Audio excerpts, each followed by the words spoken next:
నీవు ఎప్పుడైతే ఆ గ్లాస్ మీద కేంద్రీకరించావో నీ మనసు, ఒక్క చుక్క కూడా క్రిందకు నీరు ఒలగలేదు.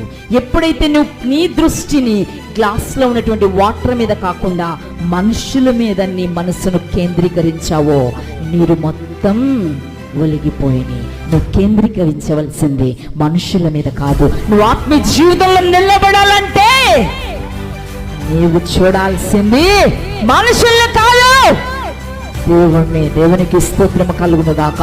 నీ జీవితాన్ని నువ్వు జాగ్రత్తగా చూసుకో. నీ జీవితాన్ని ఒలిగిపోకుండా నువ్వు జాగ్రత్తగా ఎప్పుడైతే పట్టుకుంటావో దేవుడు నీ వైపు చూస్తూ ఉంటాడు. కానీ నువ్వు ఇక్కడ చూడకుండా, నీ జీవితాన్ని సరి చేసుకోకుండా, నీ జీవితం వైపు చూడకుండా ఇతరుల వైపు నువ్వు చూపిస్తున్నావే, జాగ్రత్త. నీ వైపు ఎన్ని వేళ్ళు నీకు చూపిస్తున్నాయో, ఒకరిని చూపించడం గొప్ప కాదు, నీ వైపు ఎన్ని వేళ్ళున్నాయో నువ్వు గ్రహించాలి. అది నువ్వు